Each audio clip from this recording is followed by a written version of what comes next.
All right, it let me go. All right. Hey, we're live, everybody. Are you an animal lover? Do you have any four-legged furry friends that struggle with obesity or other health problems? Do you ever wonder which pet food is really the healthiest for your fur babies? Oh, I forgot to turn my phone on silent. Oh, that's terrible.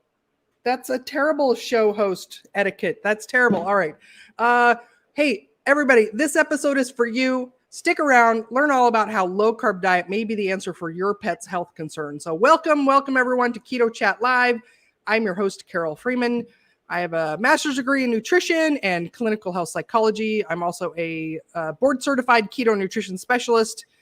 And that means I got to give you a medical disclaimer because we don't want to make sure people don't just go out and do crazy stuff after they hear this episode. But, this show is meant for educational and entertainment purposes only. It's not medical advice nor intended to diagnose, prevent, treat, or cure any condition at all. If you have questions or concerns related to your specific medical conditions, or in this case, your pet's medical conditions, please seek out proper licensed medical professional and get the help that you really need. So, everyone, I'm so excited today because I have a very special guest, Daniel Schulof of KetoNatural Pets. Welcome to the show. Thank you, Carole Freeman. It is a pleasure to be here. Thank you for having me.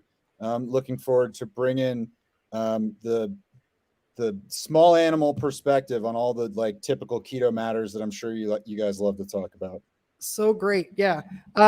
Everyone, if they're wondering, I am not at the beach. It looks like it just looks more beautiful to have your hair blowing in the wind though, right? No, it's I wouldn't know. I'm here in Phoenix and we've got a rainstorm that's rolling in tonight. And so it's the humidity's pulling up a little bit, which is weird because normally we don't have any humidity here. So you're in Utah, right, Daniel? Yeah, I'm dead north of you. I'm in Salt Lake City, Utah, where we're having our first snowstorm of the year. So it might be the same storm system, but yeah, it's a little bit chilly. It must be. Before I did this work, I didn't realize how much of the weather system hits the entire country at the same time. It's very weird.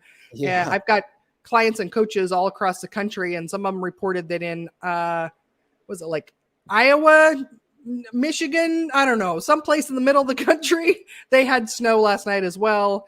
And so Phoenix gets 69 degrees and rain, and the rest of you have to deal with snow. Oh my God, are you guys going to make it? 60s. Good grief, you must be melting down, you guys. It's sweatshirt weather. It's like I'm gonna wear boots out of the house tonight. It's serious. It's pretty tragic here. Oh. Well, for those of you watching, well, gosh, where's the live people? But we'll just do this anyways. True or false, the pet food you get from your veterinarian is scientifically formulated to be the best and the healthiest diet you can feed your pet.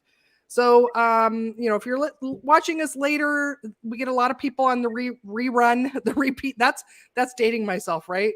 Daniel, you know what a rerun is, right? The replay. The modern kids call it the replay, but us older people call it a rerun. If you're watching the rerun of this show, go ahead, still participate in the comments. We do have somebody watching live. Please join the show. We'd love to have interaction. So let us know just where you're joining from. I can see who it is as soon as you make a comment. And also just for fun, true or false, type a T or an F in the comments there. If you believe that food that you see there at your your veterinarian's office is scientifically created to be the healthiest for your pet. So, Daniel's going to tell us all about that later. So, all right. Welcome. Welcome again, Daniel. So this is me meeting you for the first time. So share with me, how did you get interested in this crazy keto diet thing? I spent 4 years writing a book primarily about the problem of obesity among pets in the Western world. Okay. And the theses that I put forward in the book are, one is a scientific, I'm pulling my finger away from this camera. One's a scientific thesis, one's a cultural one. One is contra to the mainstream veterinary dogma. the real root of the obesity problem among dogs and cats in the Western world is dietary carbohydrate, which is the backbone of the modern day pet food ecosystem. Second, that's the kind of the science portion of the book. It's this big fat book, and half of it is this study says this and this study says that, etc. The other half is, well, if the case is so clear, as you say it is, Dan, this is what all the studies say, and they are, if you think they're persuasive in the world of people, they are shockingly so in the world of dogs. You like no deviation from the finding that like in isocaloric diets, low carb will always wind up with a leaner dog. But second half of the book is basically why don't all the vets think this already? And the answer there is essentially that large pet food companies, the very same folks who like use carbohydrate as the backbone of the ecosystem, play a huge role in influencing the community. And because of how small and insular the veterinary medical community is, it's totally realistic that you can develop financial relationships with literally every single one of the veterinary nutritionists in the country. And so you have this super weird case where textbooks just leave out like, a series of 6 studies in a row. Like the whole field of veterinary nutrition is small. Like imagine whatever feels like the most obscure human nutrition little subdomain you can think of. It's a tiny fraction of that. It is absolutely minuscule. And the amount of like research that gets published is tiny. Like any veterinary nutritionist knows everything that's coming out. They're all over it. There are only so many journals, and all this stuff just gets left out. This eye-popping persuasive stuff. And why? Well, because they, everything from write the textbooks to own the labs that employ the nutritionists to everything like that. And so I found it a captivating story. And so literally, like I said, I spent years working on it, just following the story. And then was so interested I made a company about it. Daniel, there's something missing in this story, though. What compelled you to write a book about pet food in the first place? I got a dog. I mean, I basically so you got to give us the heartwarming version of this story. Where's the feeling and the it is heartwarming. It is also hard for me to tell because the dog that kickstarted this journey, that was a character, the motivating kind of emotional force in the book. My book is written as like me going about, so it's like my story. And has been my best friend for 13 years, passed away in February of last year, and so it's bittersweet for me. That said, this dog that I got when I got him at 8 weeks old was this charming little puppy, and then grew to be a 100-pound, super legit male Rottweiler by the time he's 1 year old. This was, I guess circa 2007, something like that. And I was working as I'm a attorney by training, and I practiced law in the city of Atlanta for 6 years. And I was practicing still when I got this dog, and it was awesome. I've been raised with dogs, but I had never had one that was my own. Super proud of him. Great dog. I was single, and we were just like roommates, and it was fantastic. And if any of your listeners or anybody has a Rottweiler, then they know that like you need to give that dog exercise just to make it like a polite member of society. Like you have, if not a legal issue, you would certainly have a management issue in your home if you're not getting that dog physically exhausted every day. And all the more so when you're like a young attorney working in some law firm that's like, oh my God, so obscene amount of work. So I grew very interested in trying to do that well and do that efficiently. So it fit within my lifestyle. How do I exhaust this dog every day most effectively? What does the literature say about it? And that's when I started reading the like facts about the obesity problem among pets in the Western world, like in pets in America. And they're eye pop. They're just like, I kind of couldn't believe my eyes. One, there's like a few like nutshell facts that you just like can't talk about this problem without talking about. And all these are not, these are very mainstream topics. These are not like there's nothing counterculture or fringy about any of this, but nonetheless, number one, more than half of the dogs and cats, I see you're a cat person, in America today are overweight or obese. Okay. So if you this is cue time to bring up my little fella that's sitting behind me here. He's gonna make noise, so he doesn't want me to pick him up. But this is my nearly 18-year-old. That is absurd. 18 years old. Yeah. What is his name? This is Blue by his eyes. Let's see if I can get him to see his little bow tie.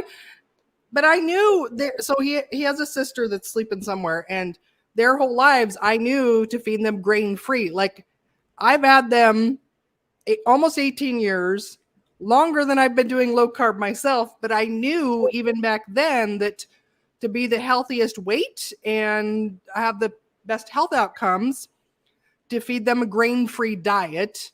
And they've always been normal weight. I've always been able to free feed them.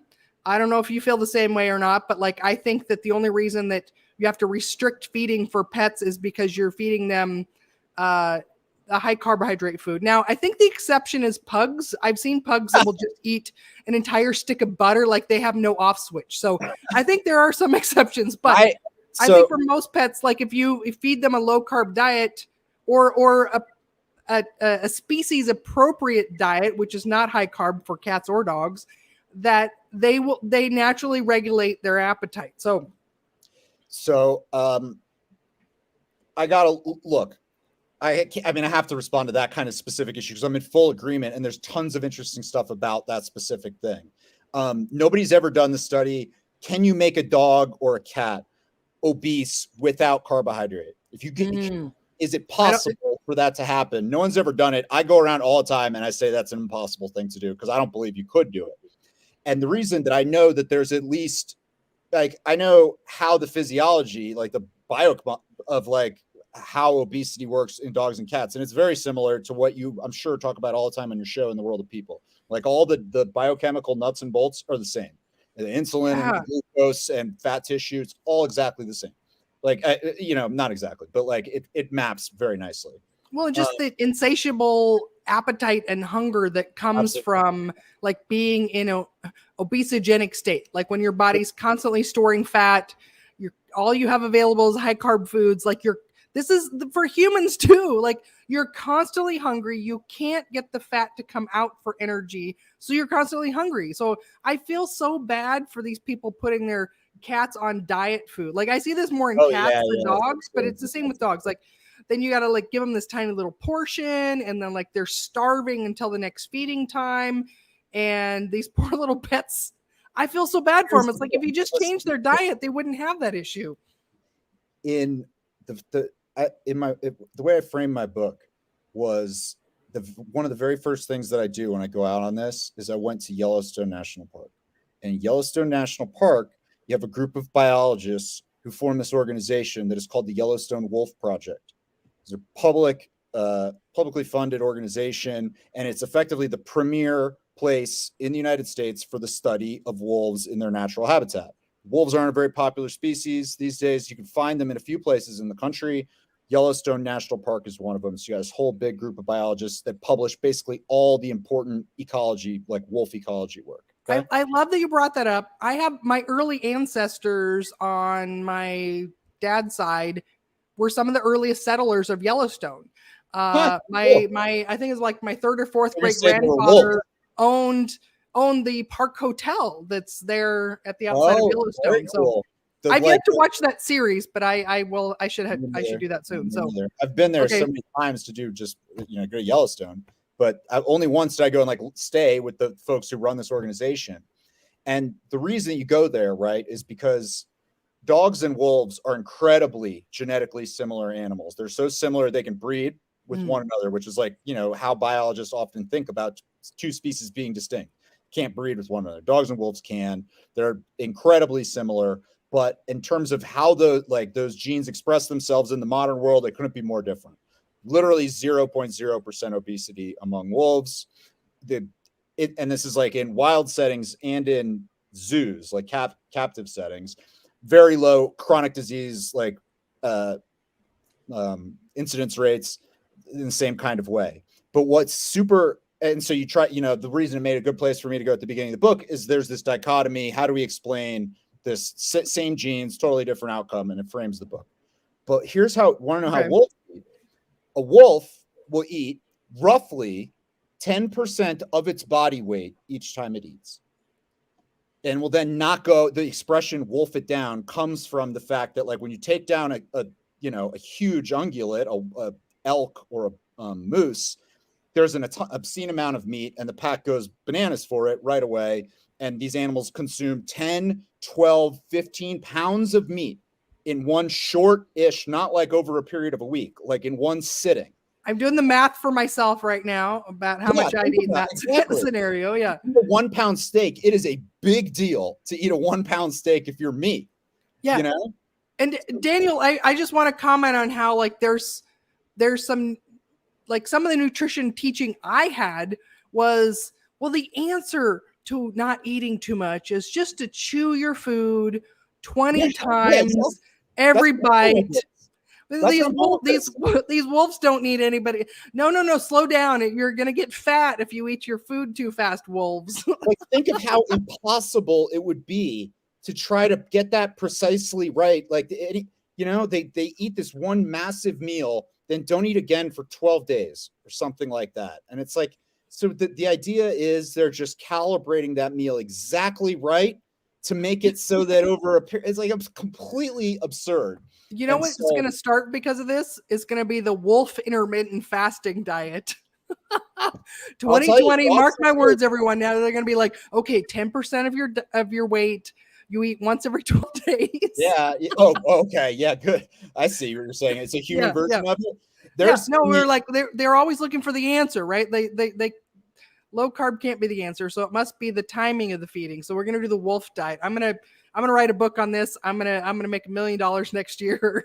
The wolf fasting method. Well, you have to eat moose or fat, and that's caribou. Yeah. Yeah. So, I mean, it probably goes without saying, but wolves was obvious to me at the time I went up there. They eat a diet that's 0.0% carbohydrate. One of the very few things that makes them marginally different from dogs is they can't digest carbohydrate very well. So it's like, not even, that's like kind of the dog wolf split genetically occurred right around like the development of agriculture as a phenomenon. And a lot of the other like things that make dogs and wolves two distinct species are like the brain differences that make like a wolf a wild animal and a dog a trainable, domesticable type thing. And you can imagine how that right at the same time that like a kind of reliance on a food system that's based on around carbohydrate come around right together, and you end up having two kind of different lineages. It makes tons of sense to me. But anyway, modern day wolves can't barely digest carbohydrate, don't eat any of it. They eat these 18-pound meals. They never get fat. They never get cancer, essentially. And it just makes for a compelling like question. And so I'm going to welcome our viewers. If you're watching us live, go ahead and share in the comments, like, do you have a pet? What kind of pet do you have? We want to make sure that you're welcome in the show and you're participating too. So let us know you're here. I can see that we have live viewers. I can't see who it is until you actually comment, though. So give us a comment. Let us know you're here and join the show. So I want to ask you too. So wild animals, especially wolves. So is it true that they actually go more for the organs, or are they going? So I know that when, part of how domesticated dogs evolved because they were companions to humans, and then humans fed them the parts of the animals that the humans didn't really eat. And from what I understand, it was like they were given more of the lean parts of the meat. So whereas right now, most humans will think that the lean part of the animals are the healthy part, whereas, back 200 years ago, we were more likely to eat the high fat parts of the animal. And then what I have been told is that we cast off the lean protein part to the dog. Is that what your research shows, or what parts of the animal do the wolves eat? So a few things. Three things to note about what it looks like, the order of progress when a wolf pack takes down a big ungulate like an elk. The like delicacy, the kind of first thing that if you find it in the kill is inborn fetus, is like something that is so, I know it sounds absurd, but it's like, okay. Too, because there are, as you know, from like talking about keto diets with people, there's a great deal of difference in micronutrient content depending on what kinds of tissues are consumed, right? And like, if you can imagine like a fetus, you're getting essentially everything that's going to be. So that's the folks, they'll tell you like, that's always the first thing to go. When beyond that, the way that the animal is consumed is essentially the entire thing goes with, and you'll come upon like if a wolf, like a kill has been picked over for a period of a week, there's almost nothing left. The only thing, the hide is gone, for instance. What's left is, there are two things. One is bones that are too big to be broken, right? There are just some things like a big pelvis bone from a moose. It's like, that's not going down.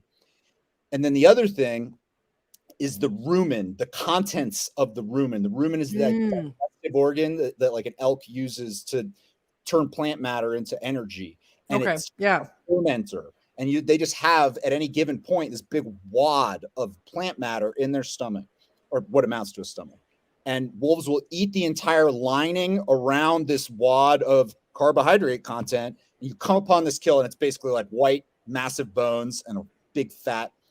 And so what you're getting is, you absolutely are consuming all of these like very like particularly micronutrient rich internal organs, along with the skeletal muscle tissue that more commonly makes up the stuff that humans are eating today, or however many years ago, the stories that you're hearing are based on. I never heard that kind of specific thing, that it's like when folks used to raise dogs before kibble was very popular, they'd feed them primarily table scraps. There's no doubt about that. Whether they were feeding them, it stands to reason. I've never heard that before, but it stands to reason.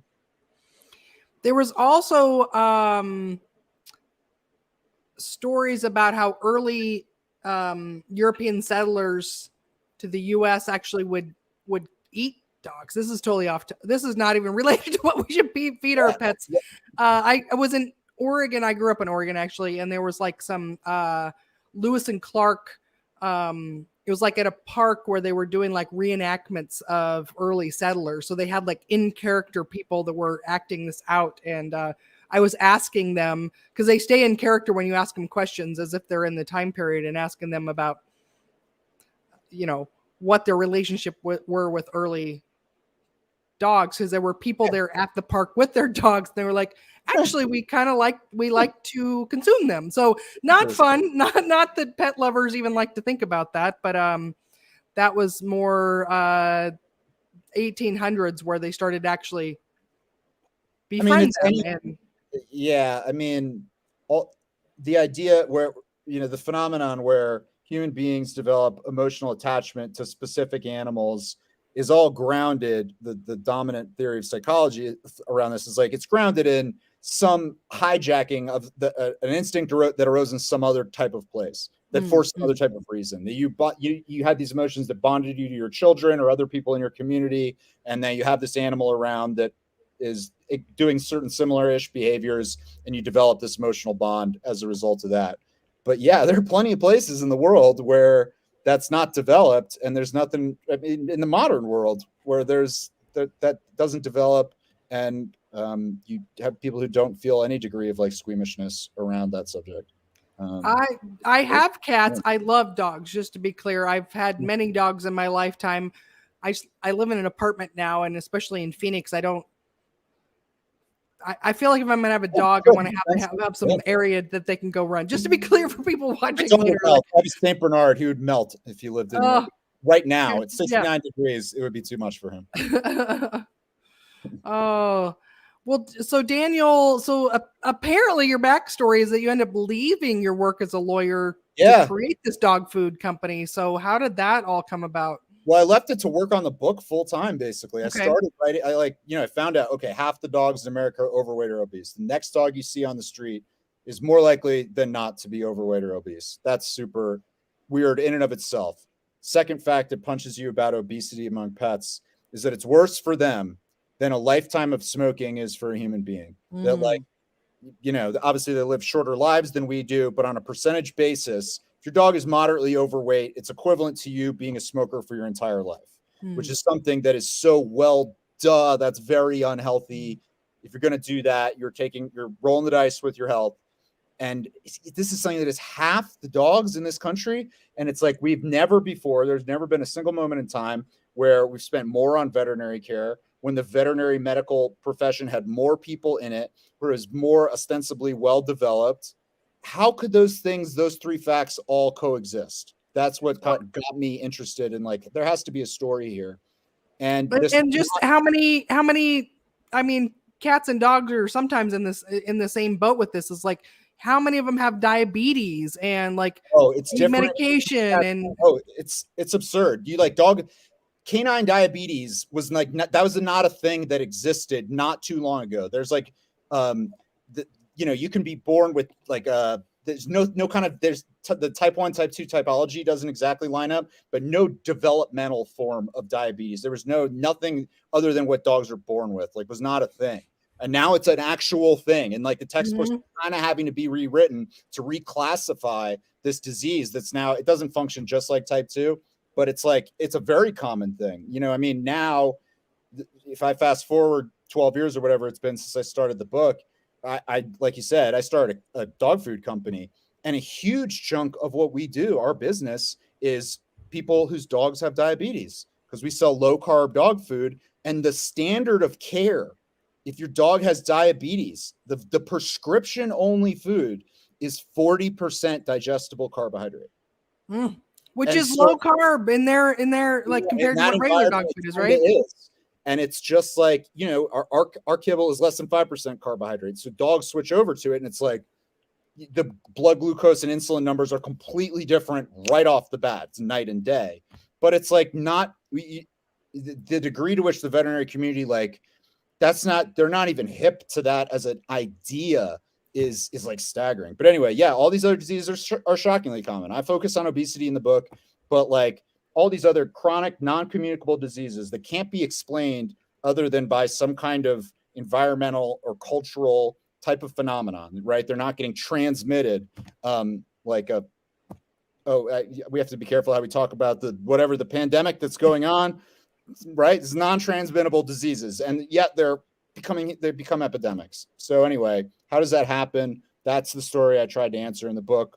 I originally was doing it as a side project, and the scale of the project just got bigger and bigger. And it's just like, oh man, this has to be like, there's a whole story here and nobody's told it. I could tell you, like, there are, plenty of folks that are doing great keto podcasts like yours, focused on human nutrition. There are no people doing dog-focused keto podcasts at all.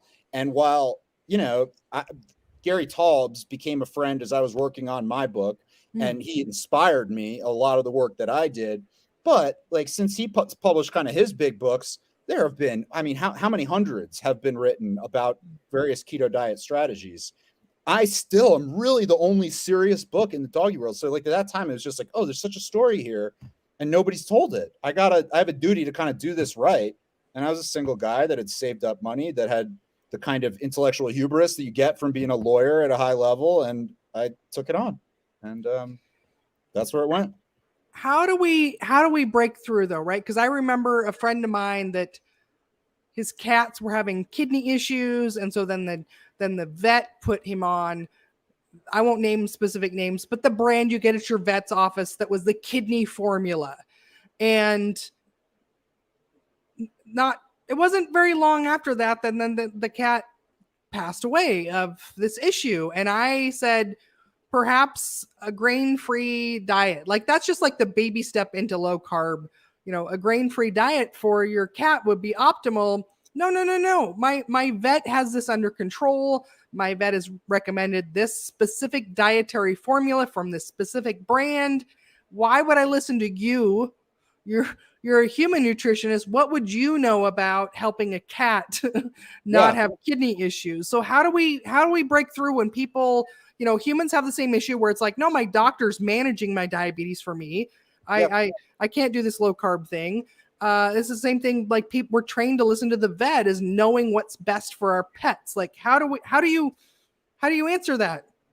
So how do you solve that is a complicated question, where there are a lot of things will need to change slowly over time. Things like that are currently, like, the deck is stacked against.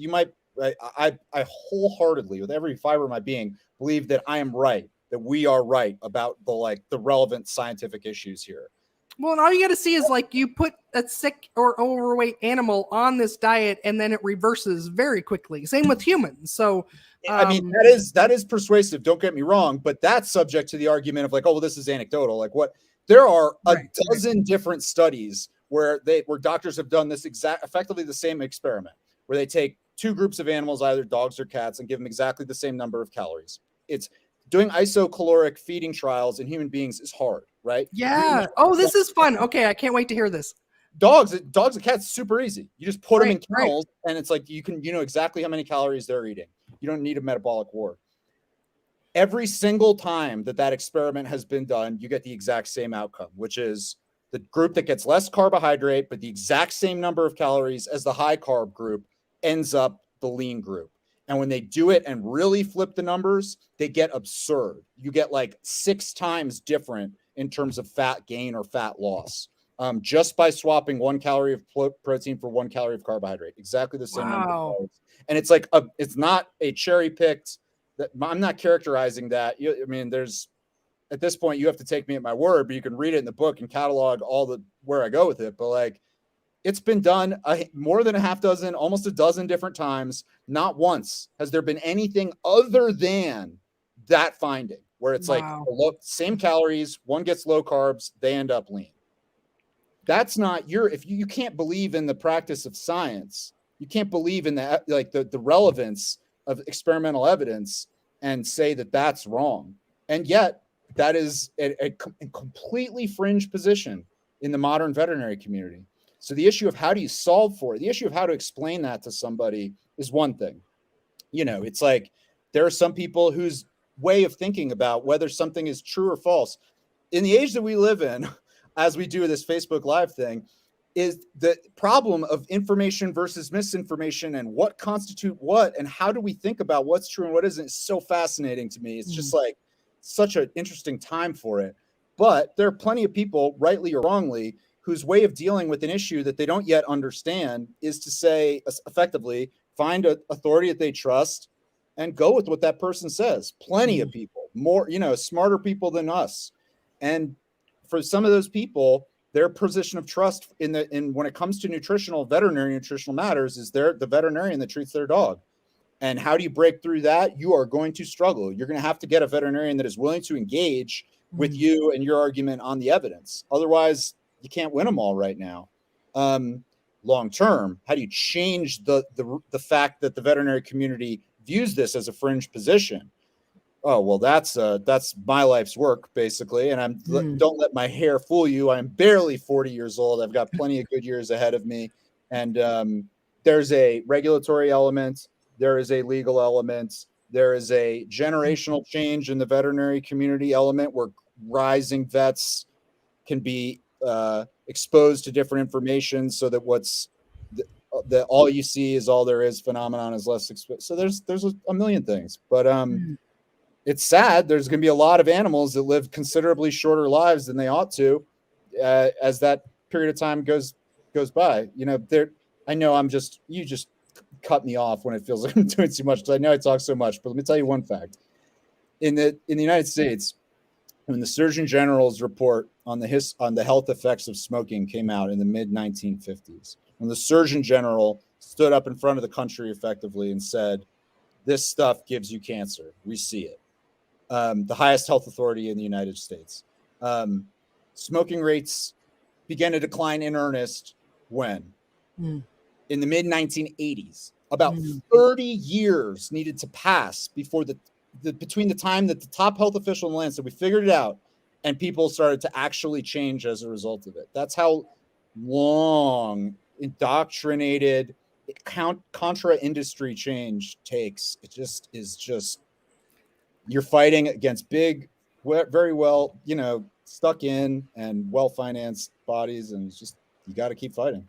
It takes a long time to turn the ship around. That's what we know. Yeah. Yep. Welcome to the show. Those of you who are just joining us, give us a comment. Let me know you're here. Join the show. Welcome. Oh, I said that and one number dropped off. They're like, no, I don't want to be seen. I don't want to be seen. So what do you think of that? There was a documentary that came out, I don't know, a couple years ago, The Pet Fooled. Oh, I know Cole Harrington. Yeah. He's one thing he did recently, since he's putting out the documentaries, he does a thing he calls Pet Schooled. Now, Okay. Pet Schooled is a kind of tutorial program where he brings in folks who are what he perceives to be experts on various issues to talk to pet owners about stuff. And he had me do the obesity one. And so, yeah, I know that's him great. really well. He does all kinds of good work. Our that was the last time I worked with him professionally. We touch base because we're on like just running in a lot of the same circles. But yeah, that's there's my mom watched the movie Pet Fooled and then switched to making all of her own pet food for her dog. So challenge. Yeah. Robin, hi, sorry, what's the topic? The topic is keto diets for pets. So Robin, do you have any pets? Glad you're here. Thanks for commenting. See you're here. Yeah. So my mom does. Yeah. So she does all homemade. Yeah. Chicken, turkey. She does a little bit. Here's the nutshell pitch on that. Obviously, if you do that yourself, you can if you have unlimited time and patience and money, resources, you can put together something that's really, really good for your dog or cat as a matter of like health. You can put together something truly, truly great, but it's not easy because there are we were talking earlier about micronutrients and consumption of organs and things like that. There are all kinds of things that the veterinary nutrition community knows really well at this point will develop into deficiency diseases if they're not consumed in sufficient quantities over time. And they're not weird things and they're not really weird diseases, but there are a cluster of them. And it's easy that is definitely a real thing that you can screw that up if you don't, kind of like be thoughtful about it ahead of time. But yeah, something like that is close to the gold standard. And it's a totally realistic possibility that, people do it all the time. It's tough. It's harder. It's easy. What kind of dog does she have? She loves purebred chocolate labs. Okay, that's about as big as you hear for that kind of thing, because it's like what I was going to say is if you have a little dog, it's kind of manageable. You know what I mean? It's like the amount of meat you're buying and the amount of disinfection that needs to go on and all that stuff is like you could just about get your head around it. I have a Saint Bernard and my girlfriend has 2 other large dogs, and it's just like it becomes mind-boggling. Well, if you got to feed them 12% of their body weight or 10%, whatever, what'd you say, 10 or 15% of their body weight every 12 days, then. Yeah. So Phyllis, welcome to the show, Phyllis. Phyllis says she uses Visionary. I don't. Yeah, basically. Any comments on that? Yes, I do. So what keto? I haven't talked about KetoNatural at all. Yeah, KetoNatural is Daniel's company. That's right. That's the company, the pet food company that I founded after publishing the book. And we were the first company to come out and make a truly low carb kibble for dogs. Everything at the time we found it, the lowest you could find anywhere in the market was like 30%. Ours is less than 5%. A couple years after we came along, a second company called Visionary that had been making raw foods previously rolled out their kind of low carb, truly very low carb forward kibble. And right now we're the only two like standing on an island that are embracing this issue. There are differences between our product. Primarily, we're a much higher protein and lower fat product. If you're trying to put your dog into as maximally ketotic state as possible, one of the things that you can do is try, like in people, is rely more on fat intake than even protein intake. And the Visionary product kind of does something like that. On the other hand, if you want to mimic the dog's ancestral diet more effectively, which is like basically feed it like a wolf eats, you want to feed a much higher protein content than fat content, because as you can imagine, wolves eating animals like elk and bison, it's not exactly like, so that's kind of the main difference. Like we're higher protein, lower fat, they're higher fat, lower protein, but in the grand scheme of kibble, we're very similar, and the rest of the world is kind of on a whole different planet. Phyllis, share with us, how is it? I imagine it's a dog then. Phyllis, share with us, how your dog is doing. Have you always had it on this food, or is it something where they were unhealthy and you had them switch over to this? Tell us more of your story there. So, Robin, are you cooking your own food for your dog? Chicken, turkey, cauliflower? I like it. tell us more about that. So, and yeah, from what I understand, dogs tend to do better with lower fat than what humans will do. Is that kind of what you're basing your formula on, or? Well, there are a few things. One is like the don't mess with Mother Nature argument is the most persuasive argument to me when it comes to any single scientific topic. And the best way to do that is to feed it a diet that's very similar to the one the wolves are still eating today, which is 60% protein. Ours is like 50% protein, which is the highest protein you can find anywhere in the kibble world right now.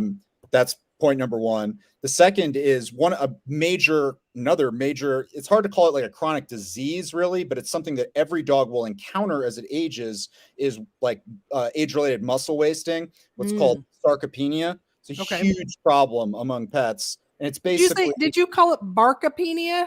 Very funny. I did not, but no. It's a sad disease and I had to make a joke. Sorry. Very good. No. Look, you're a pro for a reason. So anyway, the only way to combat that is basically to use the muscles a lot and make sure that you take in enough protein to like stall the protein turnover in places you age. And so that's a huge thing as well. I believe, greatly simplifying the issue, that muscle mass is medicine and fat is kind of like poison when it comes body fat. And so the leaner you can be, there's just like a literally 100-page section in my book that's like, what is an optimal body composition for a dog?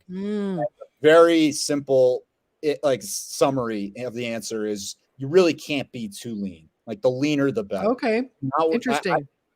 I mean, essentially the muscle is medicine, fat is poison type thing holds within the data that looks at like which of these body compositions tends to live the longest, tends to avoid chronic disease the best. It is not what you will find. It's not when I talk about the problem of obesity among pets. That doesn't, if you use that kind of model where you say the leaner the better, it kind of screws up the whole concept of overweight and obesity because it implies there's like a healthy, perfect middle ground. Like it implies a U-shaped curve, right? Where like you're too lean, then you get to the perfect place for health. And then above that is what we call overweight or obese. Whereas if the relationship is really the leaner, the better, it's just a single kind of upward sloping line.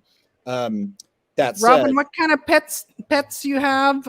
Dogs, I'm assuming. But also, this is how smart that Facebook is, because Robin originally said, like, what's the topic?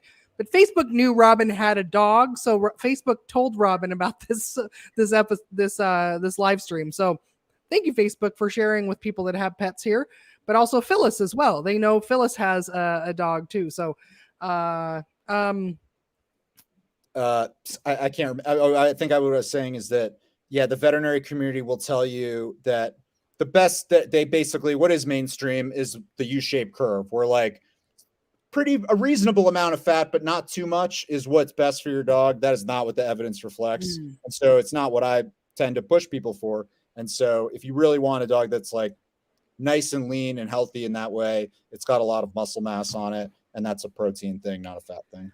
So if the leaner a dog, doesn't it make them hungrier? Like, aren't they like just want to eat your hand off all the time? I'm summarizing a 100-page section of my book. So there are you yourself said that hunger and desire to eat aren't related necessarily to like those are things that have to do with the nutritional composition. So first of all, but I would say there can be a state though, like if you're very underfed, like anorexic, you're gonna be hungry no matter what the composition of the food.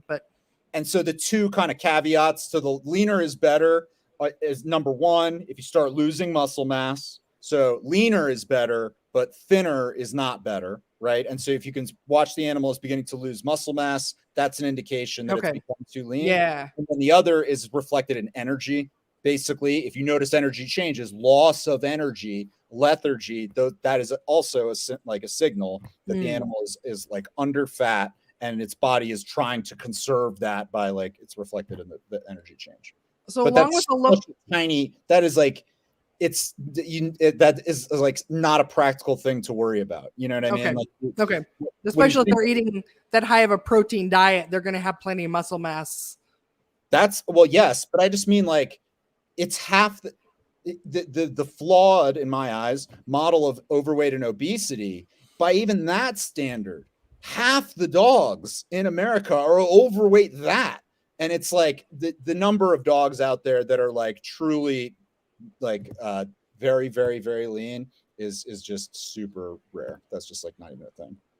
So in the goal of getting your dog jacked and ripped, low carb, and then like do you do like little doggy weight training, like Well, deadlifts and so I have a short exercise, like something that deals with muscle in the book. And if you think about it, you probably get it. I mean, like the principles that govern whether or not you're gaining muscle mass are the same that apply to you and I. But obviously the tools of it are going to look a little different for something without opposable thumbs. But it's basically load up the lever with more resistance than it would ordinarily encounter and make it work through the resistance anyway. And well, that's why dogs like to pull on stuff, right? Like bite something and pull, right? Yeah. Sure. There's explosive, like my Rottweiler, God rest his soul. What we would do is, it's recounted in the book, this like crazy thing. It's like jumping exercises. He just had like a get the ball obsession. And we just have this weird like dance behavior essentially, where it's like the effect was like box jumps at a CrossFit gym where the dog is just repetitively jumping as high as it can for like a 20-second burst of time. Doggy CrossFit. kind of running up hill. Good story. She used natural Nutro brand. I actually, early in my cat's life, I used Nutro, and then I realized how many carbs were in it. And she heard about Visionary. We live next to a dog park, and I saw my dog slowing down, running and playing. He's about 8 years old, Australian Shepherd. Had really good results with that. So, I'm not. And so, yeah. 8-year-old dog is pretty young still. Like they should still be active and healthy at that age. I mean, yeah, what people have come to accept, what is normal in the context of it's common in today's age, and what should be normal approach with you using common sense are not the same thing. Like, there's a matter of conventional wisdom in doggy world that says that the larger the dog is, the shorter its lifespan should be. And the earlier it starts to kind of drop off. And I adopted my St. Bernard Nash when he was 5. And he's a full, proper St. Bernard. And he's 10 now, and he is a maniac. He is a maniac. Great. He is jacked. And he moves. He no longer, the way I would describe it to people, I can't use the bad line. I kid you not. When I got him the first few years at a 7-year-old dog, he moves like you can think of like a little dog that is just like agile enough to spin really hard and jump and like run really low to the ground. Like when, they run, when they get going fast and they're low and just like a horizontal back, that is how that dog moves. And it's just like, you turn on a dog show and you look at the dogs that win the St. Bernards that win the best of breed at the Westminster Dog Show. And it's not the same kind of thing. It is not a model of like functional beauty. It is like very different. They should have the zoomies, right? Yeah, that's exactly what I'm just about. That's me trying to put elements around one perfect capture. Yes. Zoomies. A St. Bernard with zoomies. That's great. Absolutely. I mean, 100%. Chasing his own tail. Like for real. Yeah, it's great. Well, it's like when people go on keto themselves and then they get that zoomies energy themselves. And they're like, oh my gosh, like they just feel so much better. So, and my cats will be 18 in March coming up, and people are really like, oh my gosh, they're so old, but they still got a lot of life left in them. And, so you said earlier, there's a reason why you don't do cat food. You only do dog food. Tell me. Cause I'm like, I need this for my cats. Yeah, absolutely. So building a startup is hard. And basically, I'm sure, that's like a lot like building a startup community. Building a startup consumer products company is hard. And when you're competing with these, massive established things. So and you just picked because you had dogs.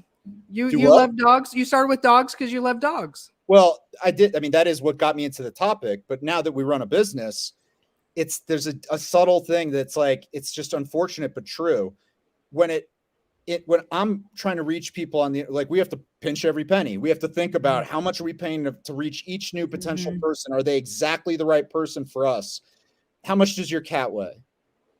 All right. Oh, so dogs eat more than cats. My Saint Bernard weighs 150 pounds. Yeah, mine are they're around 7 pounds each. They're they're healthy lean.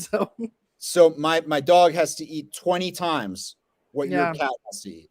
So for me, like, we have a great quarter. If we can knock down the cost it takes to bring each new person in the door by like 10%. You know I'll buy I mean? more. I'll buy more cat. I'll get more cats if that'll help get me more good quality cat food. I have to buy 10. If I get 10 cats, will you start cat food for me? This is not a long-term thing. It's just like, I'm a company that's been around for 3 years, 4 years. And so, like, as a matter of sequencing, anytime if you look around, poke around other pet food companies, I think this is the case with Visionary, for instance, when they start with dogs, reach a certain critical mass, and then can offer products for all the, there's just as many cat owners as dog owners, but the economics are just completely different. And so, makes sense.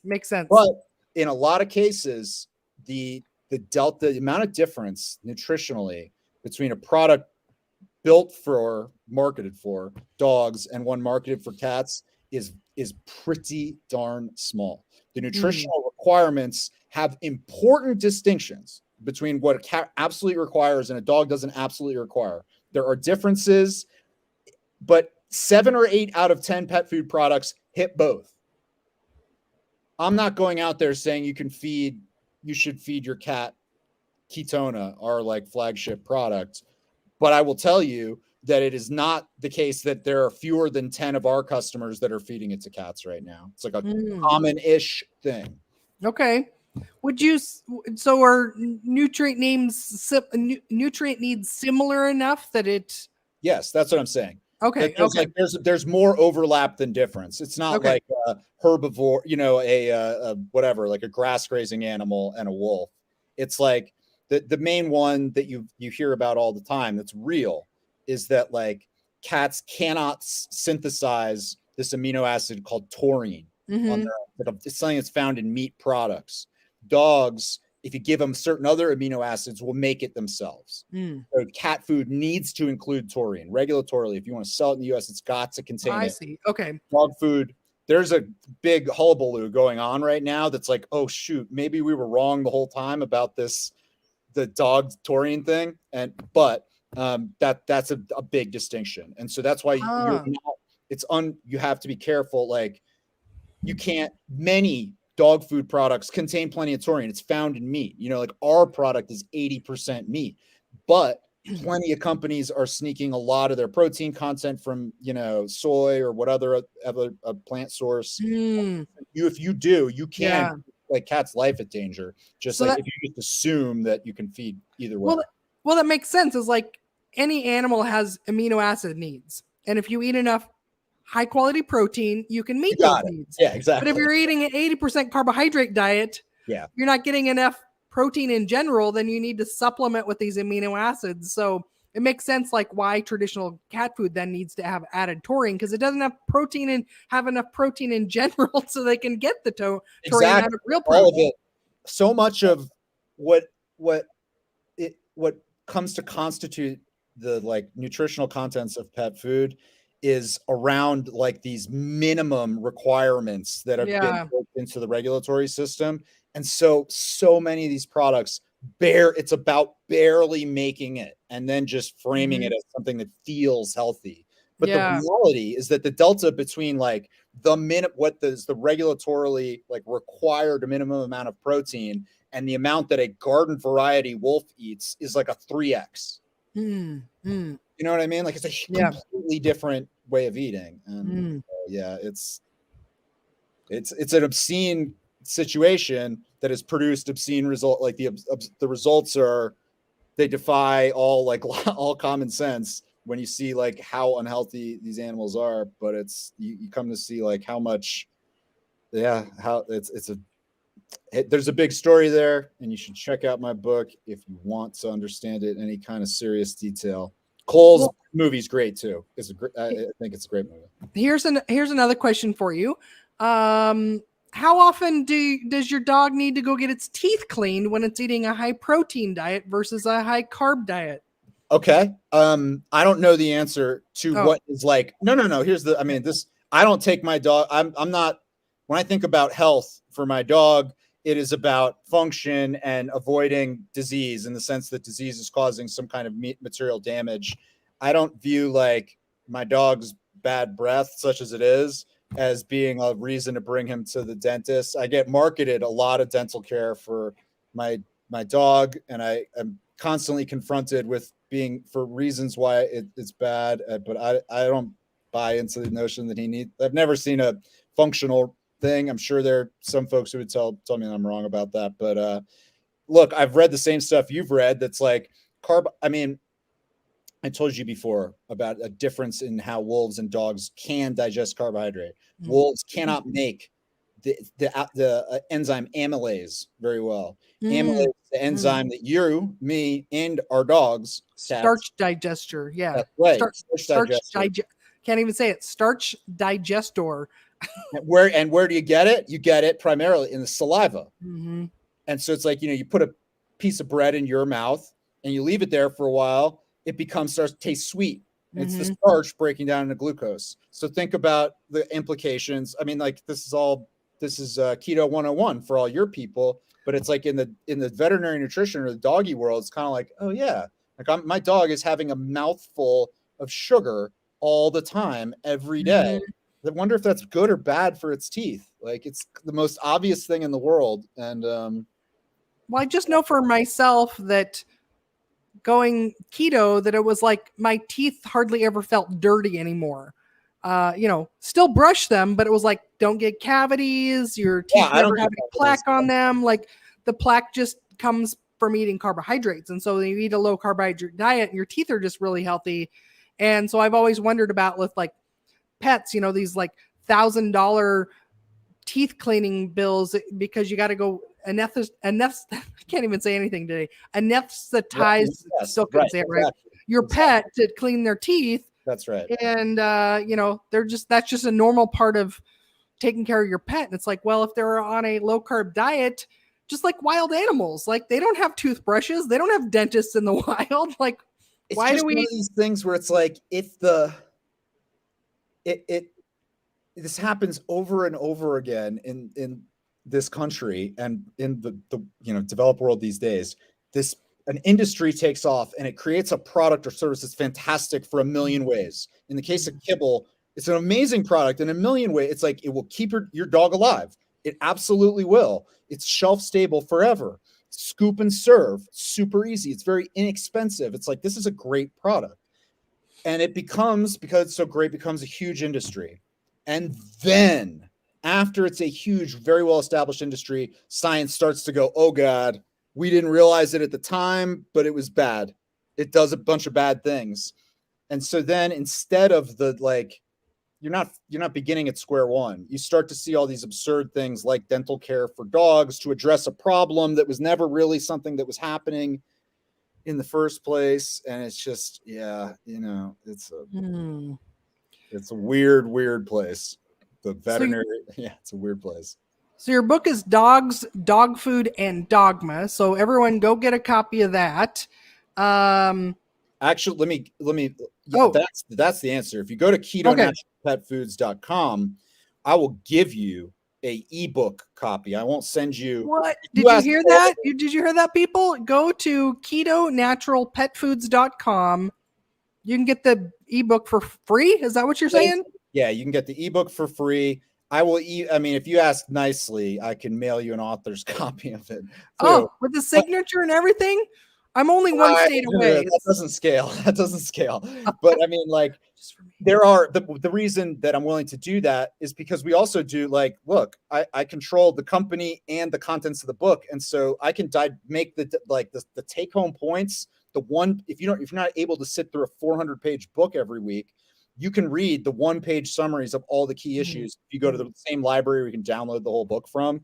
And so there aren't a great number of places where you can go and become smarter about the evidence surrounding issues that really matter to your pet's health I like to think that the like science section of our business's site is one of those places. It's a lot of free resources there, including, yes, free ebook copies.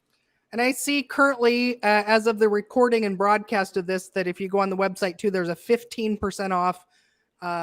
If you sign up for, give them your email, you get that. I don't know. This is going to live forever on the internet. I don't know if that's going to be there forever, but that's there right now.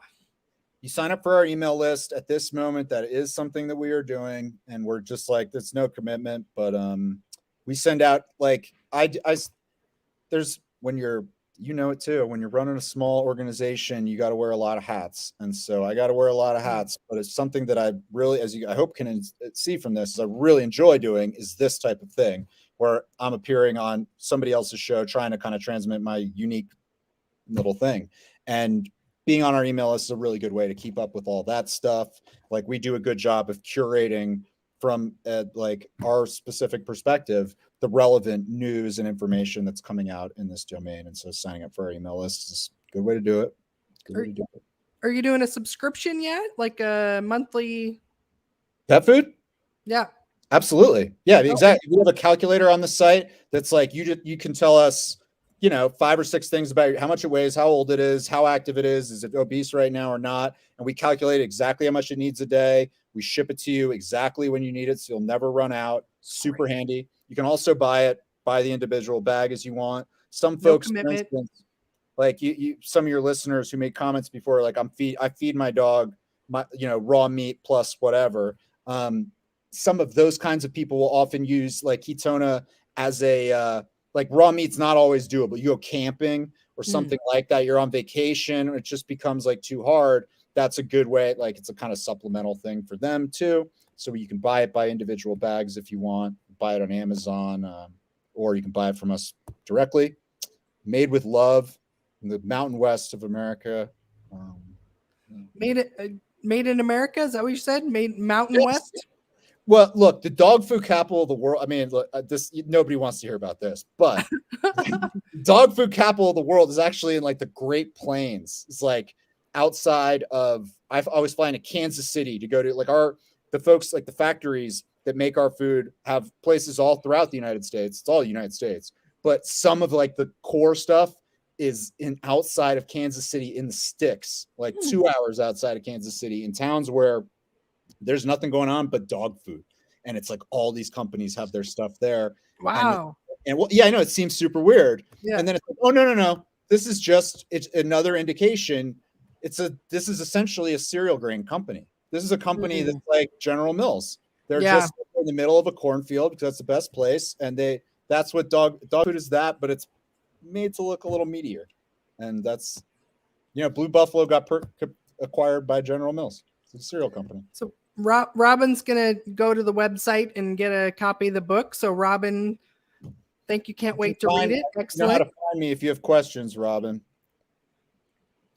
Well, Daniel, what else? Anything else that you were hoping I would ask about that you want to share with the viewers, listeners? Honestly, no, because if we open this next can of worms, maybe my girlfriend is probably going to move out because I need to make dinner for us.